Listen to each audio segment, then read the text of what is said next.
Royal weddings create headlines all over the world. People love a wedding anyway, but they especially love it if the Queen and others are involved. You know that there's 2.5 billion people around the world tuned into it, watching it. Everyone's together, they're all like feeling part of something. It's brilliant, I love it. In the ultimate fairy tale. The way the wedding has been put together, it is theatre, it is drama. Way beyond any normal nuptials. Can you imagine the pressure to produce picture-perfect happiness? Normal weddings, you can't wear white, you can't outshine the bride, but I thought there's so much going on today that I wouldn't possibly outshine her. As royal commentators dispel the myth of the monarchy. If you're a child in the royal family and you're hoping to grow up and go to an ordinary school, you can forget it. They ended up with the king doing the conga round the staterooms of Buckingham Palace. Experts will break down key archive from crucial moments in royal history. It was a fairy tale created by the Grimm brothers. Anybody entering the royal circles needs to come with their A game. So prepare to discover what actually happens when blue blood runs red. What have you been doing in here all day? This is The Royals Revealed.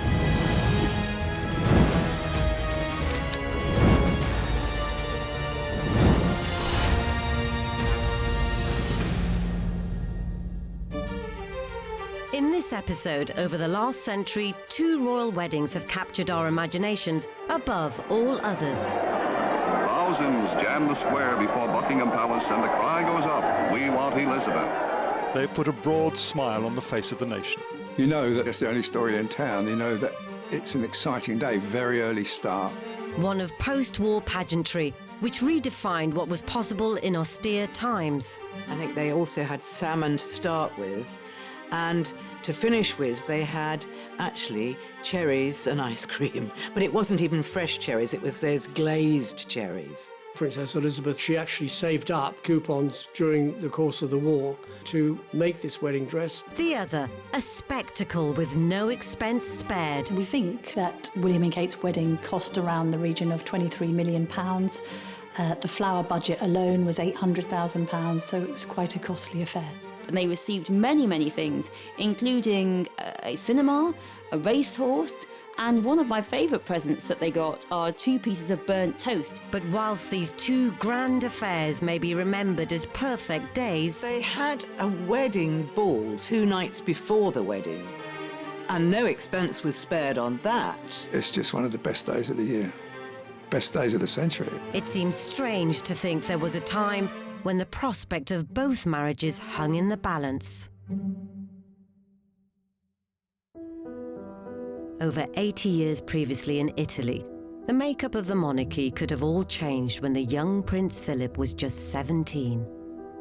Philip was in Venice in 1938 because 2 years previously they had suffered a family tragedy when his sister had been killed in a car crash. And he was a little adrift. He'd always led a nomadic childhood, effectively being passed from pillar to post because his mother was mentally unstable and his family life was extremely broken. That is where he met Cobbina Wright. And she was a very beautiful young girl. And Philip was a very handsome young man. And they had a romance.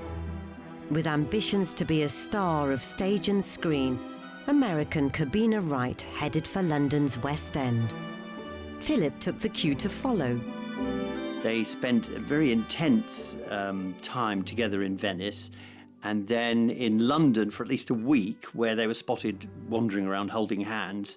There was this sense that he was quite entranced by Cobbina because of her beauty, but also the sense of allure she had in somebody that was going to make it, was going to be famous, was going to be somebody talked about on stage and screen. After decades of speculation, the extent of their relationship was only revealed after Cobbina's passing in 2011. Cobbina Wright's obituary revealed that they were much closer than any of us imagine, and that they were madly in love. And when she left to return to America, Philip was almost sobbing at the thought of losing her. And he used to write her impassioned love letters. Cabina ultimately married Army Corporal Palmer Baudet, though she is said to have kept a photo of Philip close to hand for the rest of her life. Prince William had also had his dalliances before hooking up with his future bride. At one point he was linked with Emma Parker Bowles, of all people, obviously related to Camilla Parker Bowles, and equally he was linked to Alexandra Knatchbull, who's a descendant of Mountbatten, again very close relations to the royal family. But the girl who really put Kate's nose out of joint was Jekka Craig, who was a long-term girlfriend of Prince William's before Kate was on the scene, and who still maintained a friendship with William after they broke up. And there was a bit of controversy apparently at William's 21st birthday party because it seemed as if Jekka had been given pride of place alongside him and not Kate. By graduation, William and Kate were officially an item. Very soon, Kate Middleton could be one of the most famous women in the world, and yet she must try to forge a career on her own terms. The future was also far from certain for distant cousins Elizabeth and Philip, who by 1946 had begun to share each other's company at royal gatherings. I think Queen Elizabeth, the Queen Mother, was a little bit more attuned to it, and obviously noticed that her daughter, used to flush red every time Philip came into the room. But I still don't think they thought there was absolutely any possibility of a marriage. I mean, they had Elizabeth lined up to marry a member of the British aristocracy. That's what they wanted for her. Whether he was mindful of these doubts or not, Philip popped the question. He proposed to her at Balmoral, and we know nothing more. We would all love to know how he did it. Did he go on one knee? Where was it? But I don't know. Either it's lost in the mists of time, or no one is ever going to say. George VI didn't want it to be made public because Elizabeth was only 20, and 21 then was the key age. And I think George VI felt that Elizabeth needed to be 21 before all the fuss that would be made when the engagement was announced. And they said, okay, but steady on. Let's just keep this quiet for the moment. With the king setting out his stall, the budding courtship was put on hold. But their impatience to get to the altar would be nothing compared to what their grandson's betrothed had to put up with decades later.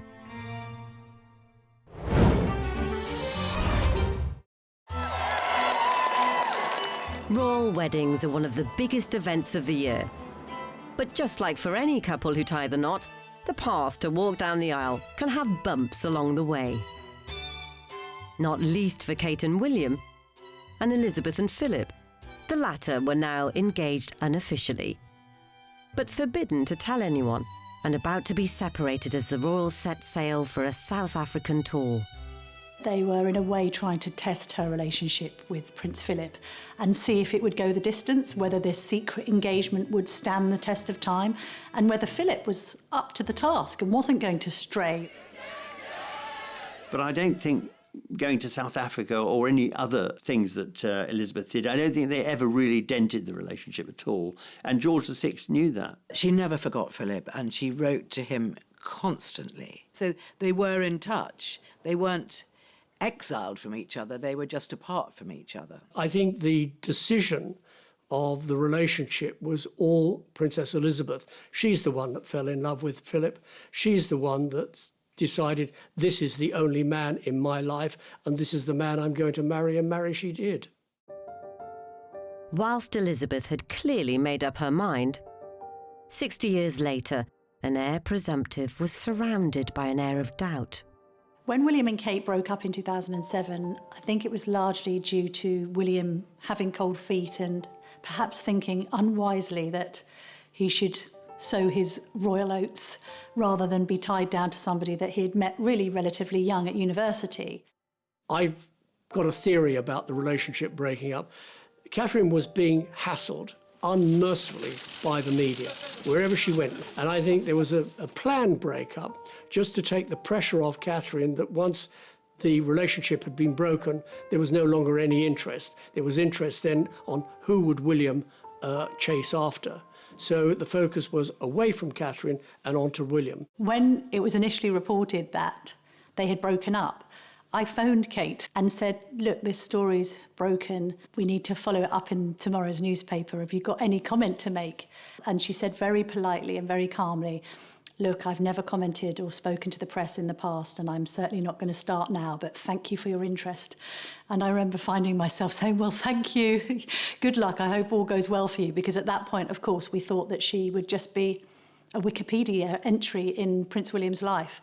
And then a few months later, when she appeared at the concert for Diana, it was apparent that she was still very much on the scene, and that I think William had realised he'd made a gigantic error and returned to her somewhat with his tail between his legs. In July 1947, nearly a year after he proposed, Philip's engagement to Elizabeth was finally made public. The athletic Philip, whose 6'2" frame had caused many a feminine heart to flutter, had agreed to give up any claim to the Greek throne and dutifully became a British commoner. The last obstacle to their promised marriage had been overcome. The heart of the world is thrilled by the prospect of one royal wedding with a genuine aura of romance. But the upbeat news reports belied some unease behind the scenes. There was still suspicion around Prince Philip as they announced their engagement because of his connections to Germans. I think a poll was carried out at the time which suggested that 40% of the British public were opposed to the marriage. There were elements in the royal family, or among the advisors, who still didn't really feel this was the best thing, simply because Philip had this sort of foreign aura. And the prospective in-laws still weren't too keen. And they thought for their daughter they could do better.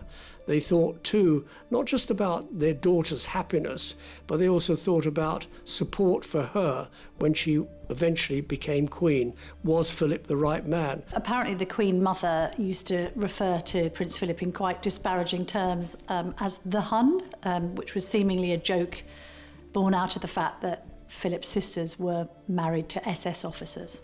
And the Queen Mother never made any secret of her distrust of the Nazi regime, let's put it that way. Did Queen Mother call Philip the Hun? Well, it's one of those apocryphal stories that's grown up to become fact. And it's a bit rich, actually, Queen Elizabeth referring to Prince Philip as the Hun, because she married into a German family, because George V was, until 1917, the family name was Saxe-Coburg and Gotha. Which derives from when Queen Victoria married Prince Albert in 1842. Fortunately for William and Kate, when the prince had finally done the deed, the reaction was rather more positive. Well, you've been a couple for quite a long time. Prince William, why did it take you so long to propose? And Catherine, did you ever worry that he actually wasn't ever going to pop the question? Well, in answer to that, Tim, I don't remember how many years it's been. Forget from memory. I also didn't realise it was a race, otherwise I probably would have been a lot quicker. And unlike most other husbands-to-be, William hadn't needed to frequent some high-end jewellers to find a ring fit for his queen. When the couple announced their engagement, there was a press conference at St James's Palace, but before that, selected journalists were invited to just have a cup of tea with them. So I said, oh, can I see the engagement ring? And she showed me, and I looked at it. I thought, this looks familiar. I said, wow, that's amazing. And she said, yes, it was William's mother's, so it's very special. And I remember thinking, you're not kidding. Back in 1981, the ring reveal had caused quite a stir. At 3 o'clock, Prince Charles and Lady Diana appeared for the first time in public. And this was the first chance to see the ring of sapphires and diamonds. I think when it was purchased, the engagement ring cost £400,000, and I suppose now, considering its legacy and heritage, it's priceless. In stark contrast, the penniless Prince Philip had to think outside the box for Elizabeth's ring. When they left Greece, Prince Philip was carted off with his mother in a cardboard box to sort of wander around Europe. Philip was very, very small at the time. She did manage to sneak out a few bits of jewellery, one of which was a tiara, which she gave to Philip, which Philip eventually broke up, and it went to make up the engagement ring. When he presented it to the princess, it was just a little big, but she was so excited she wanted to wear it anyway. And she said it didn't matter that it was a bit big. Obviously, it went back to be altered eventually, but she was so excited and she was thrilled to think that he designed it himself. And basically, the Queen has never taken it off. And it's definitely her favourite piece of jewellery. As Diana's diamond twinkled on Kate's finger, the media started to take aim at her family. As you know, Catherine and Prince William have been going out together for quite a number of years, which is great for us because we've got to know William really well. We all think he's wonderful and we're extremely fond of him. There was a lot of criticism as well that people forget of her seemingly being lazy, not really having a proper job, waiting around like a doormat to be proposed to. There's a sense that there wasn't much to her. There was also a great deal of criticism of her mother, Carol, having been an air hostess, and she was dubbed Doors to Manual in the press. Kate and her sister Pippa were referred to as Wisteria sisters in that they were terribly fragrant and with a ferocious ability to climb. So there was this sense that, on one hand, the Middletons were these pushy and aspirational middle-class family desperate to break into the royal fold. With both engagements announced, the build-ups could begin and time was of the essence. I suppose the Queen and the King were keen for her to get married because you've got to remember George VI was very ill. Princess Elizabeth was already standing in for him on certain engagements, and he probably felt secretly that he didn't have long in this life. And therefore, I suppose it was necessary that she did settle down with somebody that she loved. Elizabeth and Philip also had to contend with wedding planning in a time of post-war austerity and faced particular difficulties with regards to the bridal gown. There was controversy in certain sections of the media over the wedding dress, that it seemed to have cost a lot of money. We were still in rationing, so how many coupons went to make up this rather extravagant-looking bridal gown? There's a lot of talk that people actually sent in coupons, but the royal family being the royal family, they didn't accept unsolicited gifts, and the coupons were sent back to the senders. She was sent all kinds of bolts of cloth. She was sent nylon stockings. I mean, the public really entered into the spirit of this wedding. So how did the princess afford her dress? The government were really quite generous at the time. They gave Princess Elizabeth 200 coupons, which she actually saved up. She'd also saved coupons during the course of the war to make this wedding dress and look absolutely terrific in what was a grand occasion. Of course, the dress is the talk of literally every wedding, so when it comes to the royals, that intrigue goes into overdrive. Look at that wonderful gown. And this fascination goes right the way back to Queen Victoria. Before Victoria, weddings were quiet affairs, even in the royal family. They take place at night and brides could wear any colour. Victoria and her ministers, they think this wedding is a really good way of showing how perfect and virtuous I am. So they bring in the idea of the royal wedding, and it will be all about purity and her virginity. So she will wear white and her bridesmaids will wear white. And also it'll be public in terms of driving to the wedding in the afternoon so all the crowds can see her in her open carriage. This is radical, really revolutionary in terms of royal wedding. She brought in the white wedding dress. And a lot of people at the time thought the white wedding dress was very bizarre. They thought it looked like she was wearing her nightgown or some kind of peasant outfit. And really everyone thought the white dress was really a bit odd. But it caught on. Everyone had to buy it. 141 years later, Diana's epic David Emmanuel number with a 25-foot train had been so hyped that bridal designers had stitched up a plan to create a copy in record time. Designer Mrs. Rosie Joseph took just 15 minutes to sketch the outline. Then the 24 workers rolled up their sleeves to produce an instant copy. The dress is not an exact replica. It's in polyester. Silk is too expensive. It's white, not creamy, and the train is just 12 feet long. Finally, the lookalike dress was modelled by a supposed lookalike princess.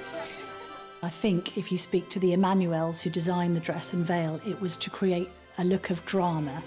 And considering the dress was enormous and very much typical of the 1980s meringue. After weeks of speculation, Kate was ready to unveil her choice of wedding gown. The secret was about to be revealed.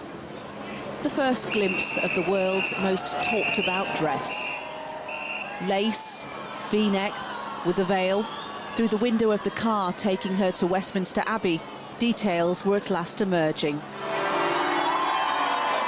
It was only when Kate Middleton stepped from the car that the picture was complete. As both Princess Elizabeth and Kate Middleton wowed making their grand entrances, they'd each insisted on some uniquely personal touches. Interestingly as well, both the Queen and Kate insisted on doing their own wedding makeup, which shocked observers in Kate's case because obviously having a makeup artist at a celebrity wedding is the done thing. And to be fair, the Duchess was always insisted on doing her own makeup, being criticised for it, but she did her makeup how she likes it. Despite her beautiful couture dress, the Queen didn't want to have her makeup applied by somebody else because in those days makeup could be very thick and very unattractive. But the future Queen's composed look hid a last-minute panic behind the scenes.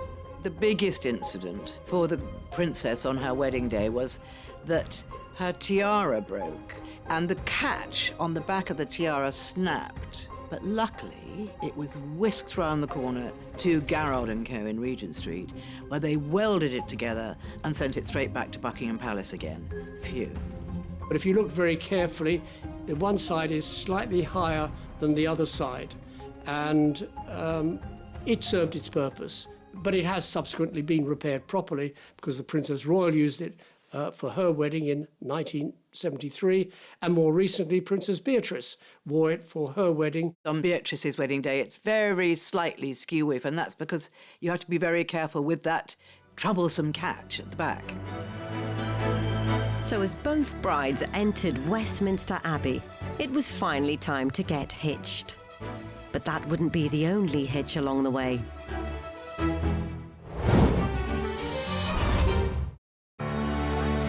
As a royal wedding gets into full swing, tens of thousands of well-wishers will line the streets to try and get a taste of the matrimonial fanfare. Some will even camp out overnight to catch one momentary glimpse of majesty. We'll have a great time, won't we, Case? Yeah! Yeah! And as each bride carefully climbs the steps to her ceremony and leaves the cheering masses outside, the rare moment of intimacy at the altar hasn't always gone to plan. Diana had a bit of a problem at the altar because when Archbishop of Canterbury said to her, "Do you take this man, Charles Philip Arthur George, to be your lawful wedded husband?" Diana got the names mixed up. Hi, Diana Francis. Take thee, Charles Philip Arthur George. Take thee, Philip Charles Arthur George. William also struggled to get the wedding ring onto Kate's finger when they were at the front of the congregation at Westminster Abbey. What's so interesting about, William struggling to get Kate's ring on or Diana getting Charles's names slightly the wrong way round is actually what makes them human, that we are all capable of succumbing to pressure, especially under such circumstances where the whole world is looking at what you're doing. It's a little window in what might be going on in their heads. Eventually, the ring slid into place, and after they completed the rest of their vows, it was the customary carriage ride to Buckingham Palace. As they settle into the open-top carriage, she asks her new husband, "Are you happy?" and seems pleased with his response. An estimated 1 million people were lining the processional route. Many of them got here days ago, and this is what they came for.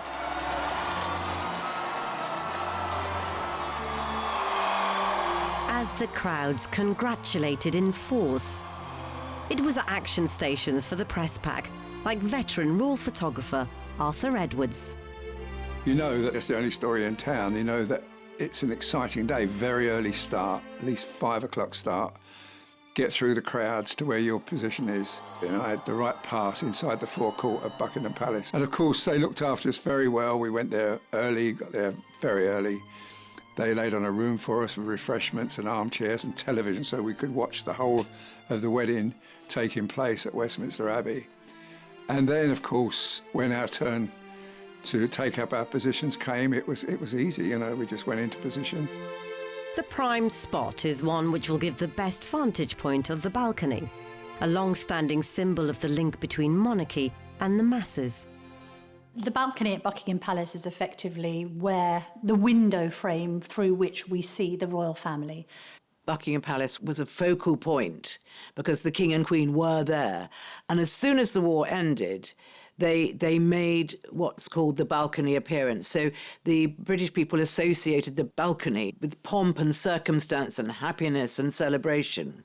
That has always been the case, and especially for weddings.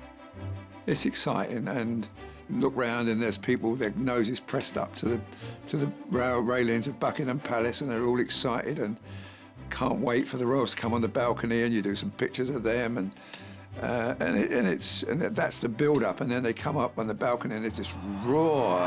Here we go. Then you start firing pictures like crazy.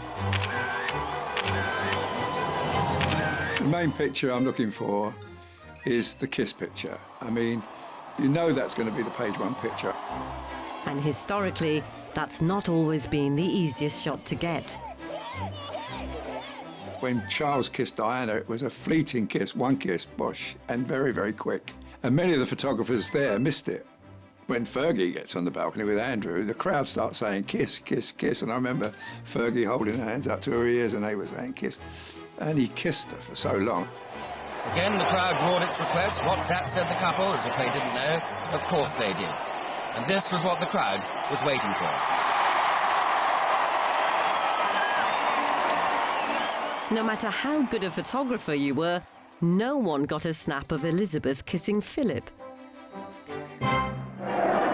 Thousands jam the square before Buckingham Palace and the cry goes up, "We want Elizabeth." On the balcony, where kings and queens have appeared unnumbered times on great occasions, the young couple happily share the supreme day of their lives with their countrymen. The Queen and Prince Philip, when they appeared on the Buckingham Palace balcony, did not play to the crowds and decided they would not kiss publicly.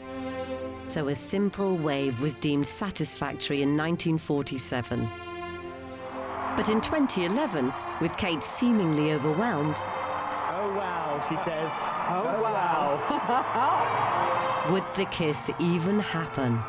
Full marks to her because she pretended to look surprised when she came out on that balcony. She knows that there's always crowds filling the mole. The only thing that I would say in her mind that she goes, oh wow, as though I didn't expect anybody to be here, which would have been a big fat lie, but I love it all the same. It may have also been prompted by the fact that she was a non-royal marrying into the royal family at a very high level, and she may still have worried that there might be a little bit of disapproval about that. The stark difference between William and Kate is that William, from birth, was groomed in the soup of pomp and ceremony and royalty. Let's remember, when he was born, you know, Diana came down on the steps of the Lindo wing and almost held him up like, you know, Simba a la Lion King. He's had that from the get-go, whereas she hasn't. So that is the fundamental difference between them, that she needs longer to get groomed into that system. He's almost got it written into his DNA. I love the way he looks at her, looking at her response. And he's using a lot of suppressed facial expressions. He's using a suppressed smile. His eyes are crinkling. And I think what that's saying is, you know, look at the life that you're coming into, as though he's perhaps giving it to her as a gift rather than him giving her to them as a gift, which he absolutely did not want to do. He did not want another Diana situation. So, you know, take the love, but I'm not going to donate you to the public. I don't want that. I want to protect you. As Kate eased into the moment, William puckered up, and down below, Arthur was primed.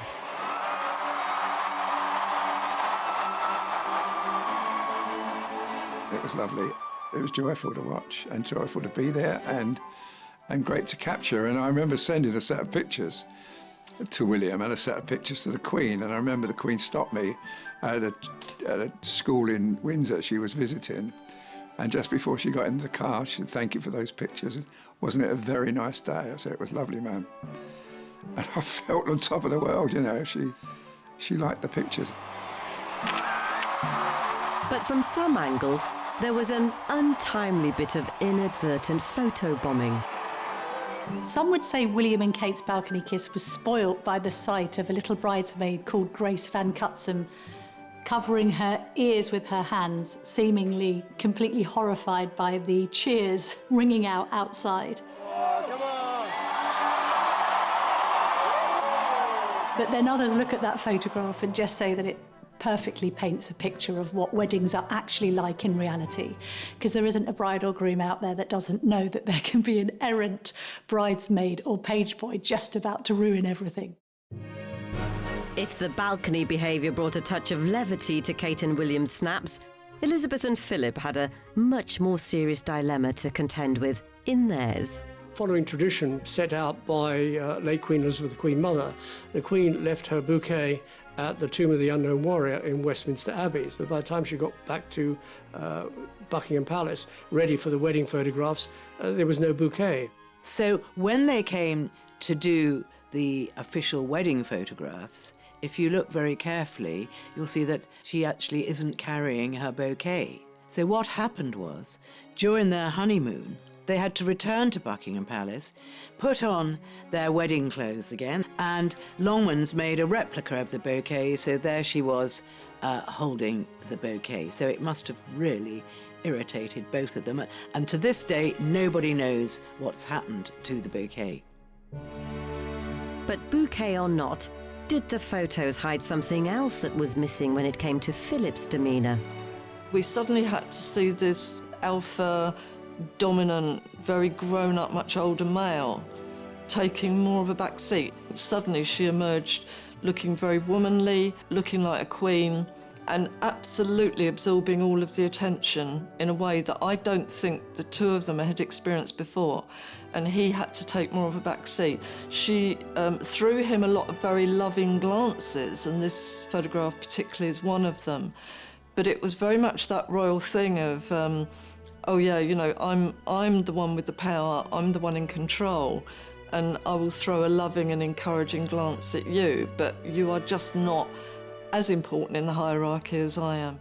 Elsewhere in the palace, the wedding breakfast had been a further challenge at a time of austerity. There was rationing on everything, on clothes, petrol, food, sweets, you name it, there was rationing. So people found it very difficult and struggled in providing food. So the caterers had to get creative with their resources. There was always a huge amount of game that comes off the royal estates, and they certainly could have kept that, frozen that, and used it for the wedding. So they tried to use sort of homegrown produce. There was a little bit of controversy in serving partridge, which wasn't rationed, but then things that fly through the sky in the shooting season, that you blast them out of the sky and you serve it. You've got to do something with it. I think they also had salmon to start with, and to finish with, they had actually cherries and ice cream. But it wasn't even fresh cherries, it was those glazed cherries and ice cream. However, the budget banquet didn't extend to the cake. It was made by McVitie, who had the royal warrant, and it was 9 foot high, and it had 500 pounds of ingredients in weight in it. And they'd used something like 600 eggs. And it seemed the cake fit for a queen could also tickle her grandson's taste buds. The idea of them having fruitcake did seem a little bit outdated in the sense that normally these days people opt for some sort of sponge. Having said that, the good thing about fruitcake, of course, is that you can cut and keep it. And I think even since Queen and Prince Philip got married, there have been pieces of cake that have been auctioned decades later. Whilst all weddings need cakes relative in size to the number of guests, some other expenses raised eyebrows. We're told the couple want to strike a balance between an enjoyable day and the current economic situation. But any nod towards austerity is, of course, relative. After all, they've chosen to get married in an abbey capable of seating more than 2,000 guests. And those guests were duly seated in a £50,000 fairy tale forest using more than 4 tons of foliage. Add to that a £250,000 dress, thorough processional route rehearsals, and a legion of staff to keep the whole operation going. The final financial reckoning was jaw-dropping. We think that William and Kate's wedding cost around the region of £23 million. The flower budget alone was £800,000, so it was quite a costly affair. Exact figures for Elizabeth and Philip's wedding aren't available, but it's safe to say that to truly call it an austere occasion would be some way off the mark. Pageantry and splendor are revived for this day in austerity-ridden London, a day which the world shares with Britain. This is the moment for which the teeming millions have been waiting for months. And perhaps controversially, there had been a less well-known extravagance earlier that week. They had a wedding ball 2 nights before the wedding, which is a royal tradition that they have a grand wedding ball, and no expense was spared on that. They had, first growth wines and champagnes, and they had a fantastic band, and they really pushed the boat out, and they have 1,200 guests at Buckingham Palace. And they ended up with the king doing the conga, sort of round the staterooms of Buckingham Palace. So it was a very, very jolly affair. With their wedding days done, the 2 couples hoped to have a relaxing first few weeks as man and wife.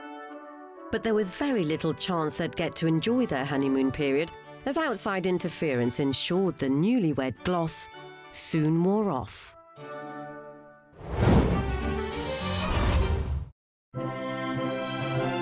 The weddings of Elizabeth and Philip and Kate and William are 2 of the most significant nuptials of the last century.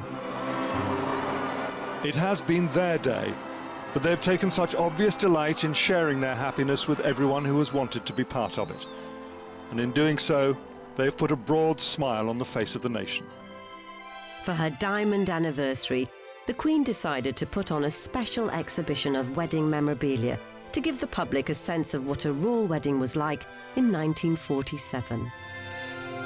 The Queen has put on display just a handful of the 2,500 gifts sent from leaders and politicians from across the globe, including this porcelain dinner service from the President of the Chinese Republic.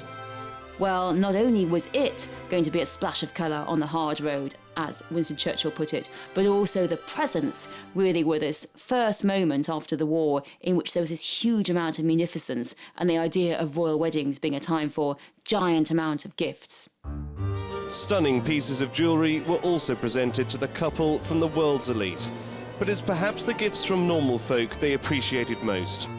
They received many, many things, including a cinema, a racehorse, cans of pineapple, cans of rationed goods, there was cans of butter, and one of my favourite presents that they got are 2 pieces of burnt toast, because these 2 ladies listening to the radio, they heard that Elizabeth and Philip were going to get married on the radio, and they were so excited that they burnt their toast, and really bread was really quite sought after at that point, quite expensive. They burnt their toast and they sent it into the palace so Elizabeth and Philip could see it.